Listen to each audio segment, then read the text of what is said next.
Here's a debate between Ben Shapiro and a YouTuber named Destiny. Ben Shapiro is a classic conservative and Destiny is the classic liberal. This debate lasted over 2 hours and the two disagreed vehemently on a number of topics. However, when the topic of racism or diversity, equity, and inclusion came up, they largely agreed. Take a look. Back in my day, we called it SJW, Social Justice Warriors, before it became woke. And it's like 2013 onwards, whatever. Like, there are aspects to wokeism that I think are good. Like, I like the additional representation that we have in media now. I like how, as much as people complain about the internet and how it's regulated, that there are way more groups that are represented on the internet, whether we're talking X, the platform formerly known as Twitter or Facebook or whatever. I think in some ways, or whether we're pushing, like women's achievements in school and in the wider workforce, I think that these are all good things. This is Destiny speaking, the classic liberal, and he believes wokeism, or as he remembers it, social justice warriors, is generally a good thing because of the amount of different people represented on the internet, women's issues in school, and the wider workforce, as he says. So now, he's getting into white supremacy and the effects of systems like Jim Crow, which is a good start. However, he goes off the rails. The issue that you run into is people don't ever have a stopping point. And I think people kind of get lost in this woke for woke's sake thing, where we start to see these very weird warpings of these like academic, arguments that are used for really horrible things. So, for instance, I think that you can talk about in the United States things like white supremacy or things like oppression of certain demographics, especially with like Jim Crow laws and pre-Jim Crow. And you can even talk about effects from that. But then when you run into this weird world where we've kind of warped these things so that like not only is white supremacy still as present today as it ever has been, well, actually, Black people and other minorities can't even be racist. They don't have the power to because we're going to use a different definition of racism. And we can only talk about punching up as opposed to punching down. And we're actually going to say it's totally okay for these people to say or do whatever they want. And it's never bad. But like white people who have always been the oppressors, even if you're like a trailer park guy whose family's addicted to meth, you have all this privilege, et cetera, et cetera. I think that you run into these issues where wokeism, it starts off as like a really good idea. And I would argue has achieved really good things, especially in regards to like women's education and everything. And then it just gets so academia-ized, so there's a word there, academic, whatever, where you take something and you put it into school too much and then it comes out as some Frankenstein, cancer baby of like horrible things, such that today when I'm reading stuff, and I know Ben is the same way, like if I even hear somebody say the word like anti-racism, I'm probably ignoring every other thing you have to say. If you utter the word like colonial anything, I'm probably going to say you probably don't have anything good to say. Yeah, a lot of it is just taken way too far. But you know what I will blame on some of this is Okay, so the women's portion of wokeism is good, but the white supremacy that affects blacks is taken too far. If you noticed, Ben Shapiro's laugh and nod in approval when Destiny brought up the white privilege. But like white people who have always been the oppressors, even if you're like a trailer park guy whose family's addicted to meth, you have all this privilege, et cetera, et cetera.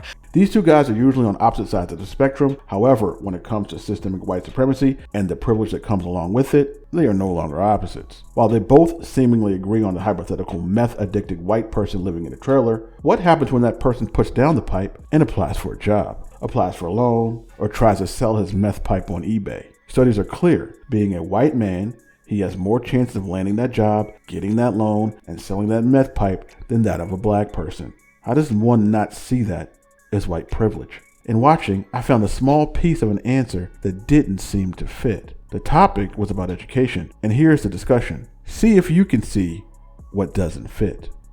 Shotgun marriages or getting married very early on. And I don't see do you think that those two things are going to change fundamentally? First of all, what the data tend to show is that actually more highly educated people, as you were saying, tend to get married more. So if the idea is that women getting an education somehow throws them off marriage, it's the opposite. Usually those women are not not educated. But those women aren't getting shotgun marriages. Those women aren't having children. Yeah, when but they're now 18, you're shifting the topic. My topic was how to get more people married. And what I'm and then you suggested that higher levels of education are delaying marriage and making it less probable. And what I'm telling you, because this is what the data suggests, is that actually as you raise up the educational ladder, people tend to be married more than they are lower down on the educational ladder. If you're a high school graduate, you're less likely to be married than if you're a postdoc.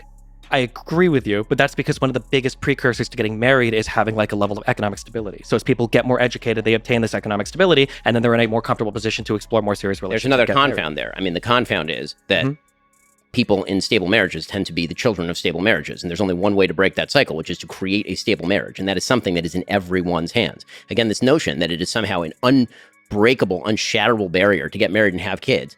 I don't understand where this is coming from. Why is that such a challenge? I don't think it's unbreakable or unshatterable. The initial point was for school if we can provide a minimum level of educational stuff for children, that'd probably be good. But when we retreat back to, well, it has to be the families that are fixed first, fixing families is a multivariate problem that has so many different... I am fine. Within my local community, we all vote. Again, I've suggested that there's a difference between local community and federal. I'm fine with my local community voting for school lunches or air conditioning or whatever it is that we all agree to do, because the more local you get, the more homogeneity you get in terms of interest, and the more interest you have in your neighbors. All of that's fine. I'm part of a very, very solid community. In our community, we give to each other. We have minimum standards of helping one another. All of that's wonderful.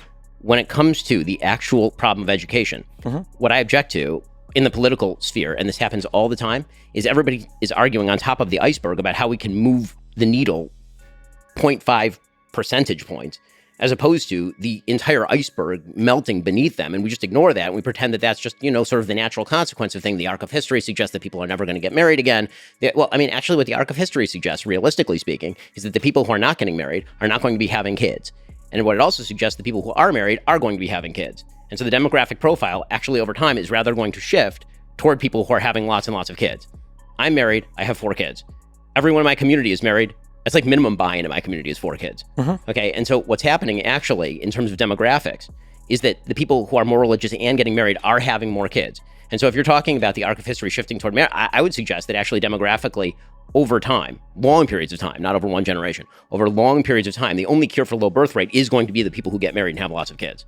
Yeah, I don't necessarily disagree with any of that, but I'm just saying that, again, I know you're upset when I bring up the term merry-go-round. I think that there are good conversations to be had about people getting married. I wanted to play a lot of it so you could see the context. With that being said, did you catch it? It was when Ben Shapiro talked about the cure for low birth rates. Over long periods of time, the only cure for low birth rate is going to be the people who get married and have lots of kids. Now, when did that come up? What was the purpose of that? Take a look at this. Predicted for decades, a shift in demographics in America, now sparking some fresh conversations about race and what it means politically.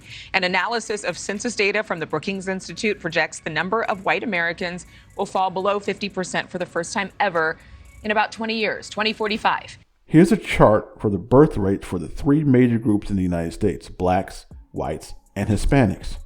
Look at the lowest.